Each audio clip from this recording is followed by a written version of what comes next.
ನಿನಗೆ ಈ ಭೂಮಿ ಮೇಲೆ ಬದುಕೋ ಯಾವ ಯೋಗ್ಯತೆನೂ ಇಲ್ಲ.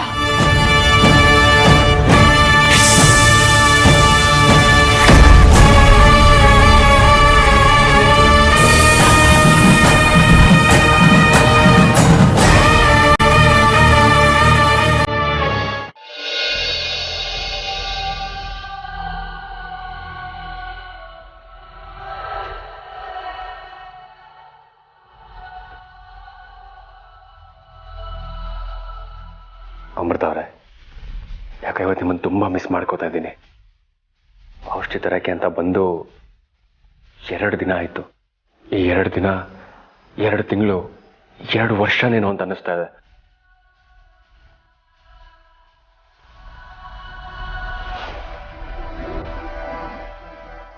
ಸದ್ಯ ನಿಮ್ಮ ಸಹಾಯಕ್ಕೆ ನಂದ ಇದ್ದಾನೆ, ಅದೇ ನನಗೆ ನೆಮ್ಮದಿ. ಇನ್ನು 1 ದಿನ ಹೇಗಾದರೂ ಮ್ಯಾನೇಜ್ ಮಾಡಿ. ನಾಳೆ ಬೆಳಿಗ್ಗೆ ನನ್ನ ಕೈಗೆ ಔಷಧಿ ಸಿಕ್ಕಿದ ತಕ್ಷಣ ಹೊರಟು ಬಂದ್ಬಿಡ್ತೀನಿ. ಇಲ್ಲಿ ನೀನು ಅಲ್ಲೇ ಅವಳು ಹೀಗೆ ನೀವು ದೂರ ದೂರ ಇರೋದನ್ನ ನೋಡ್ತಾ ಇದ್ರೆ ನನಗೆ ಎಷ್ಟು ಸಂತೋಷ ಆಗ್ತಾ ಇದೆ ಗೊತ್ತಾ. ಅದನ್ನ ಬರೀ ಮಾತಲ್ಲಿ ಹೇಳೋದಕ್ಕೆ ಆಗ್ತಾ ಇಲ್ಲ. ಅರ್ಜುನ್, ನೀನೆಲ್ಲಿ ಅಮೃತಂಗೋಸ್ಕರ ಪರಿತಪಿಸ್ತಾ ಇದ್ರೆ ಅಲ್ಲಿ ನಿಮ್ಮ ಮನೆಯಲ್ಲಿ ನಡಿಬಾರದ ಘಟನೆ ನಡೀತಾ ಇದೆ. ಅಮೃತ ನಿನ್ನಿಂದ ದೂರ ಆಗ್ತಾ ಇದ್ದಾಳೆ. ಇದನ್ನೇ ಈ ಅವಕಾಶನೇ ನಾನು ಸಮರ್ಥವಾಗಿ ಉಪಯೋಗಿಸಿಕೊಳ್ತೀನಿ. ಅಮೃತನ ನಿನ್ನಿಂದ ಶಾಶ್ವತವಾಗಿ ದೂರ ಮಾಡ್ತೀನಿ.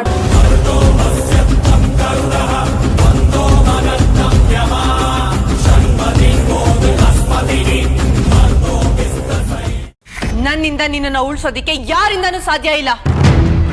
ನಿನ್ನನ್ನ ಮಾತ್ರ ಅಲ್ಲ, ಈ ವಿಷ್ಣು, ಈ ಭೈರವ, ನಿಮ್ಮೆಲ್ಲರನ್ನೂ ಆಹುತಿ ತಗೋತೀನಿ.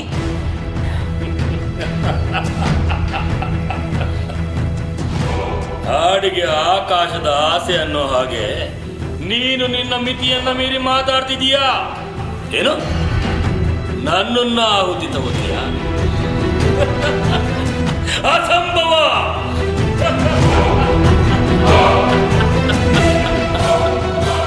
ಅಧರ್ಮದ ದಾರಿಯಲ್ಲಿ ನಡೀತಾರೋ ನಿನಗೆ ಇಷ್ಟು ಸೊಕ್ಕಿರ್ಬೇಕಾದ್ರೆ ಧರ್ಮದ ದಾರಿಯಲ್ಲಿ ನಡೀತಾರೋ ನನಗೆ ಎಷ್ಟು ಸೊಕ್ಕು ಸ್ವಾಭಿಮಾನ ಇರಬೇಕು.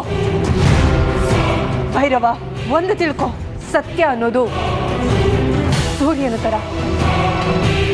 ಅದು ನಿತ್ಯ ನಿರಂತರವಾಗಿ ಕಂಗೊಳಿಸ್ತಾನೆ ಇರುತ್ತೆ.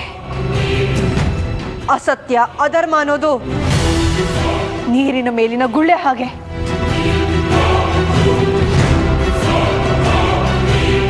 ನಿನ್ನಿಂದ ಧರ್ಮೋಪದೇಶ ಕೇಳುವಂತ ಅಜ್ಞಾನಿ ನಾನಲ್ಲ. ಅಂತ ಸಮಯ ಬಂದಿಲ್ಲ, ಬರೋದು ಇಲ್ಲ.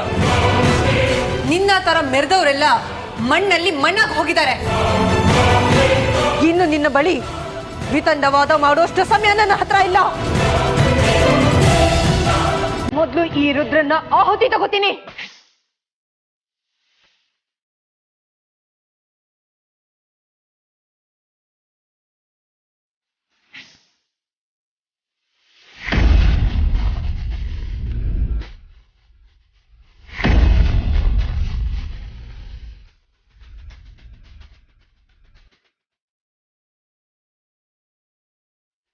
ಬಾಬಾ ಕಾಪಾಡಿ.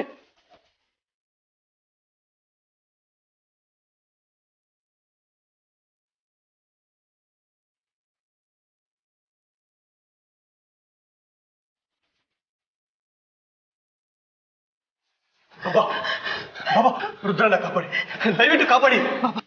ಬಾಬಾ, ಆ ನಾಗಿನಿ ನನ್ನ ಮಗನ ಬಲಿ ತಗೊಂಡ್ಬಿಡ್ತಾಳೆ. ದಯವಿಟ್ಟು ಅವನ್ನ ಕಾಪಾಡಿ ಬಾಬಾ, ಕಾಪಾಡಿ. ಕಾಪಾಡಿ ಬಾಬಾ, ದಯವಿಟ್ಟು. ಹೇ ಮೂರ್ಖ, ವಜ್ರದ ಕೋಟೆ ತರ ನಿಮ್ಮಿಬ್ರಿಗೂ ನಾನ್ ನಿಂತಿರುವಾಗ ನಿಮ್ಮನ್ನ ಮುಟ್ಟೋ ಶಕ್ತಿ ಆ ನಾಗಿನಿಗೂ ಇಲ್ಲ, ಬೇರೆಯವ್ರಿಗೂ ಇಲ್ಲ.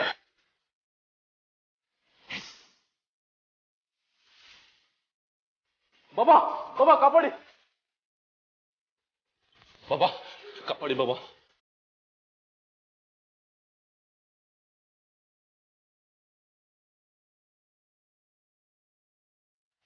ಇಬ್ರು ಪಾಪಿಗಳು ಒಂದೇ ಜಾಗದಲ್ಲಿ ಸರಿಯಾಗಿ ಸಿಕ್ಕಿದ್ದೀರಾ. ಇವಾಗ ನಿಮ್ಮನ್ನ ಆಹುತಿ ತಗೊಳ್ದೆ ಬಿಡೋದಿಲ್ಲ ನಾನು. ನಾಗಿಣಿ, ಜೈ ಮಹಾಕಾಲ.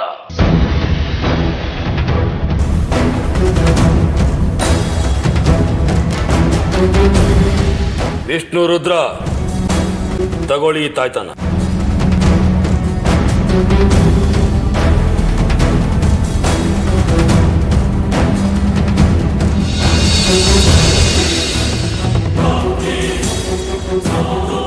ಏ ಸೊಕ್ಕಿನ ನಾಗಿಣಿ, ಏನಂದೆ? ನನ್ನ ಶಿಷ್ಯಂದ್ರನ್ನ ಆಹುತಿ ತಗೋತೀಯ? ಈಗ ನಿನ್ನನ್ನು ಯಾರು ಕಾಪಾಡ್ತಾರೋ ನಾನು ನೋಡ್ತೀನಿ. ರುದ್ರ, ವಿಷ್ಣು, ಈ ತಾಯ್ತವನ್ನ ಅವಳ ದೇಹಕ್ಕೆ ಸ್ಪರ್ಶ ಮಾಡಿ.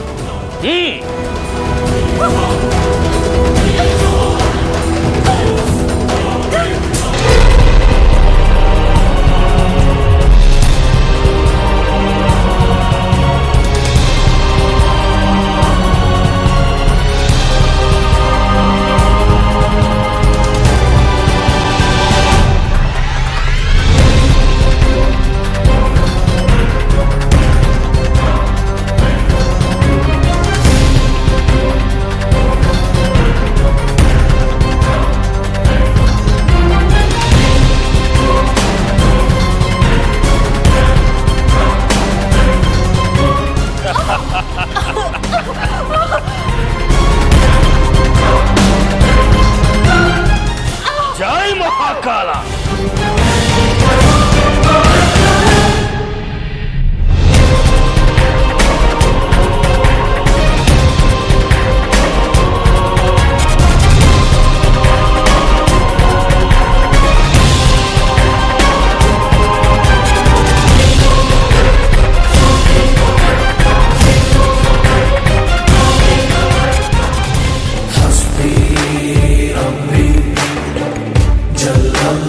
ಅರ್ಜುನ್,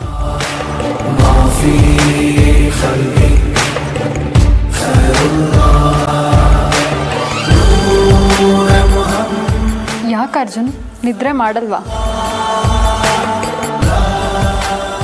ಕಣ್ಮುಚ್ಚಿದ್ರೆ ಬರೀ ಅಮೃತವ್ರ ನೆನಪೇ ಬರ್ತಾ ಇದೆ. ಕಣ್ಣಿಲ್ದೆ ಅವರಲ್ಲಿ ಎಷ್ಟು ಒದ್ದಾಡ್ತಾ ಇದ್ದಾರೋ ಅಂತ ಆತಂಕ ಕಾಡ್ತಾ ಇದೆ. ಮನ್ಸಲ್ಲಿ ಚಿಂತೆ ಇದ್ರೆ ನಿದ್ರೆ ಬರೋದಿಲ್ಲ. ಹಾಗಂತ ಅವ್ರಲ್ಲಿ ಒದ್ದಾಡ್ತಿರ್ಬೇಕಾದ್ರೆ ನಾನಿಲ್ಲಿ ನೆಮ್ಮದಿಯಾಗಿ ಮಲಗೋದಕ್ಕಾಗೋದಿಲ್ಲ. ಮಣಿಯವರೇ, ಇನ್ನೊಂದು ಸ್ವಲ್ಪ ಹೊತ್ತಲ್ಲಿ ಬೆಳಗಾಗುತ್ತೆ. ಬೆಳಕು ಬಂದ ತಕ್ಷಣ ನಾನು ಹೋಗಿ ನೇತ್ರಾಫಲನ ಕುಯ್ಕೊಂಡು ಬರ್ತೀನಿ. ನೀವು ಆದಷ್ಟು ಬೇಗ ಔಷಧಿ ಮಾಡಿಕೊಡಿ, ನಾನು ಇಲ್ಲಿಂದ ಹೊರಟ್ಬಿಡ್ತೀನಿ. ನಿಮ್ಮ ಚಡ್ಪಾಡಿಕೆನ ನನ್ನ ಕೈಯಲ್ಲಿ ನೋಡೋಕ್ಕಾಗ್ತಾ ಇಲ್ಲ. ನೀನು ಅಮೃತಗೋಸ್ಕರ ನಿರಂತರವಾಗಿ ಚಡಪಡಿಸ್ತಾನೆ ಇರ್ತೀಯ. ಅಮೃತ ನಿನ್ನಿಂದ ಶಾಶ್ವತವಾಗಿ ದೂರ ಆಗೋ ಕಾಲದ ಮುಹೂರ್ತ ಬಂದಾಗೋಯ್ತು. ಇನ್ನು ಅವಳು ನಿನಗೆ ಜೀವಂತವಾಗಿ ಸಿಗೋದೇ ಸಂದೇಹ.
ಮತ್ತೆ ಯಾವ ನಾಗಗಳು ನಮ್ಮನೆ ಹತ್ರ ಬರಬಾರ್ದು.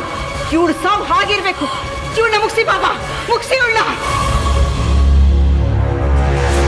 ಅಣ್ಣ, ಅರ್ಜುನ್ ಯಾವಾಗ ಈ ಮನೆಗೆ ವಾಪಸ್ ಬರ್ತಾನೋ ಗೊತ್ತಿಲ್ಲ.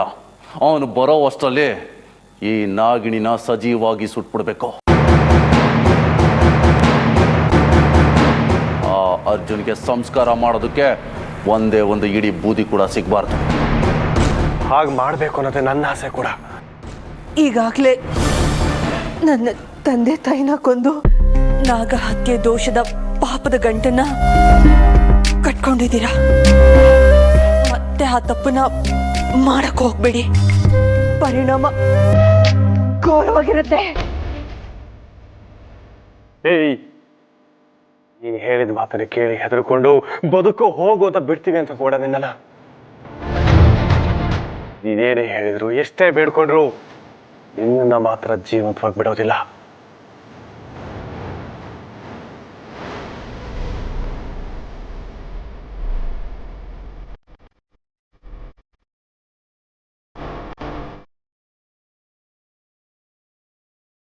ಪರಮೇಶ್ವರ, ಈ ಸಂಕಷ್ಟದಿಂದ ನನ್ನನ್ನ ಪಾರು ಮಾಡು.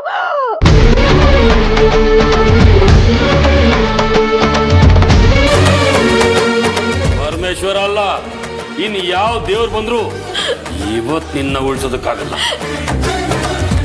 ರೀ, ಗೊತ್ತಿದ್ದೋ ಗೊತ್ತಿಲ್ದೇನೋ ಮಾಡಿರೋ ಪಾಪಕ್ಕೆ ಈಗಾಗ್ಲೇ ನೋವನ್ನ ಅನುಭವಿಸ್ತಾ ಇದೀವಿ. ಈಗ ಮತ್ತೆ ಪಾಪ ಮಾಡಿ ಮತ್ತಷ್ಟು ನೋವನ್ನ ಅನುಭವಿಸೋ ಹಾಗೆ ಮಾಡಬೇಡಿ. ದಯವಿಟ್ಟು ನನ್ನ ಮಾತು ಕೇಳಿ, ಬಿಡಿ. ಪಾಪ ಪುಣ್ಯ ಎಲ್ಲ ನಾವು ಮನುಷ್ಯರು ಮಾಡ್ಕೊಂಡಿರೋದು. ಯಾವ ಪಾಪನೂ ಇಲ್ಲ, ಪುಣ್ಯನೂ ಇಲ್ಲ.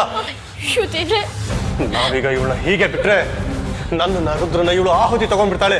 ಅವಳು ನಮ್ಮನ್ನ ಆಹುತಿ ತಗೊಳ್ಳೋದಕ್ಕಿಂತ ಮುಂಚೆ ನಾವೇ ಇವಳನ್ನ ಮುಗಿಸ್ಬಿಡ್ಬೇಕು.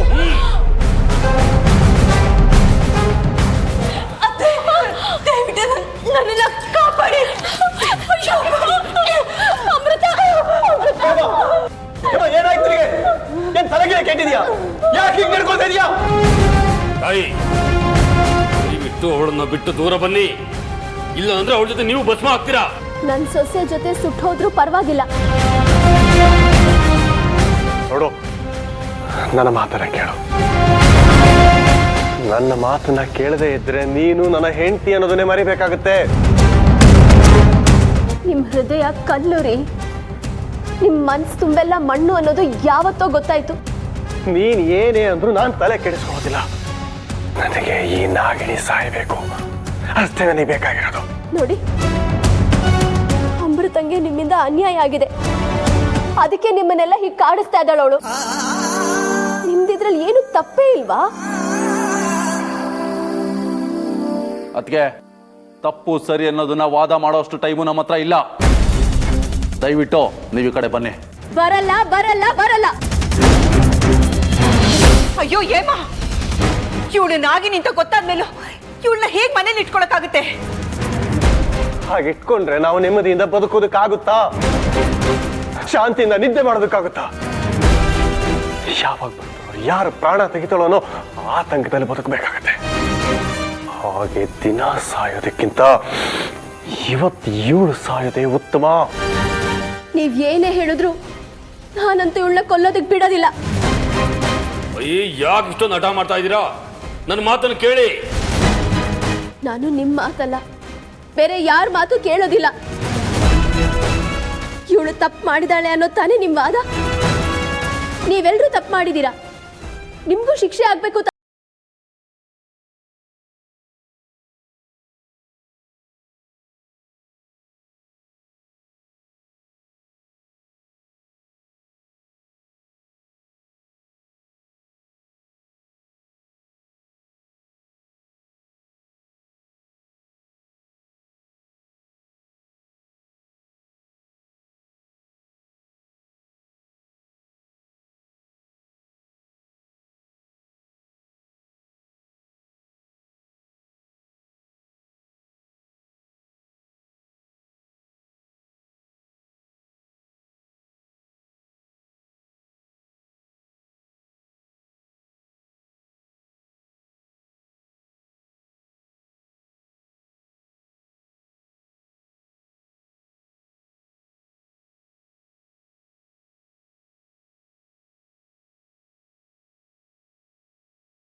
ಹೇಮಾ ಬಿಡಿ ನನ್ನ.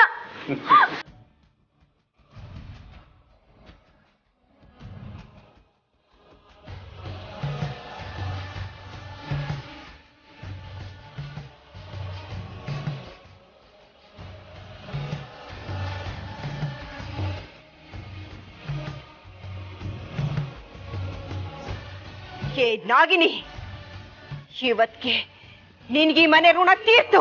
ಇನ್ಯಾವತ್ತು ಈ ಮನೆ ಹೊಸ್ಲ ತುಳಿಬಾರ್ದು. ನೀನು ಹೋಗ್ತಾ ಇರೋ. ಹಾಗೇನಾದ್ರೂ ನಮ್ಮ ಮನೆಗೆ ಮತ್ತೆ ಕಾಲಿಟ್ರೆ ನಿಮ್ಮ ಅಪ್ಪ ಅಮ್ಮ ಹೋಗಿರೋ ಜಾಗಕ್ಕೆ ನೀನನ್ನು ಸೇರಿಸ್ತೇನೆ. ಬದುಕ್ಬೇಕು ಅನ್ನೋ ಆಸೆ ಇದ್ರೆ ಹೋಗಿ ನಿನ್ ಲೋಕನ ನೀನ್ ಸೇರ್ಕೋ. ಏನಾಗಿದೆ ಹೇಮ ನಿನಗೆ? ನಮ್ಮ ಶತ್ರು ಈ ನಾಗಿಣಿ ಈ ಮನೆ ಬಿಟ್ಟು ತೊಲಗ್ತಾ ಇದ್ದಾಳೆ ಅನ್ನೋ ಸಂತೋಷದಲ್ಲಿ ನಾವಿದ್ರೆ ಅವಳಿಗೋಸ್ಕರ ನೀನ್ ಯಾಕೆ ಸಂಕಟ ಪಡ್ತೀಯಾ? ನೋಡು, ಸುಮ್ಮನೆ ಒಳಗೆ ನಡಿ, ಇಲ್ಲ ಇವಳ ಜೊತೆ ನೀನು ಹೋಗ್ಬೇಕಾಗುತ್ತೆ. ಹೇಮ, ನಡಿ ನಡಿ ಎಂದೆ.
ನನಗೆ ಗೊತ್ತು, ನನಗಿಂತ ಮುಂಚೆನೆ ಎದ್ದು ನೇತ್ರ ಫಲಾನ ಕಿತ್ಕೊಂಡು ಬರಕ್ ಹೋಗಿರ್ತೀಯ ಅಂತ.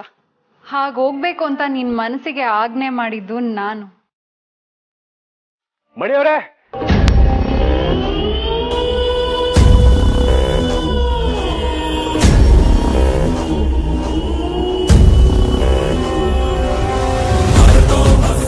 ಮಣಿಯವರೇ ತೋಳಿ, ನೀವು ಕೇಳಿದ ನೇತ್ರಫಲ ಆದಷ್ಟು ಬೇಗ ಔಷಧಿ ಮಾಡಿಕೊಡಿ. ಅಲ್ಲ, ನಾನು ನಿಮಗೆ ಏನು ಮಾಡಿದ್ದೀನಿ ಅಂತ ನನ್ನಿಂದ ಇಷ್ಟು ಬೇಗ ದೂರ ಹೋಗ್ಬೇಕಂತ ಇದ್ದೀರಾ? ಅಯ್ಯೋ, ನಿಮ್ಮಿಂದ ದೂರ ಹೋಗ್ಬೇಕು ಅಂತ ಇಷ್ಟೊಂದು ಅವಸರ ಅಲ್ಲ. ಅಮೃತ ಅವ್ರು ಏನು ಕಷ್ಟಪಡ್ತಾ ಇದ್ದಾರೋ ಅನ್ನೋ ಆತಂಕ. ನಿಮ್ಮ ಮನೇಲಿ ನಿಮ್ಮ ಹೆಂಡತಿನ ನೋಡ್ಕೊಳ್ಳೋದಕ್ಕೆ ಯಾರೂ ಇಲ್ವಾ? ಇದ್ದಾರೆ, ಆದರೆ ಅಮೃತ ಅವ್ರಿಗೆ ಕಣ್ಣು ಹೋಗಿರೋ ವಿಷಯ ಯಾರಿಗೂ ಗೊತ್ತಿಲ್ಲ. ಓ, ಇದಾ ನಿಮ್ಮ ಆತಂಕ ಕಾರಣ? ಸರಿ, ಕೊಡಿ.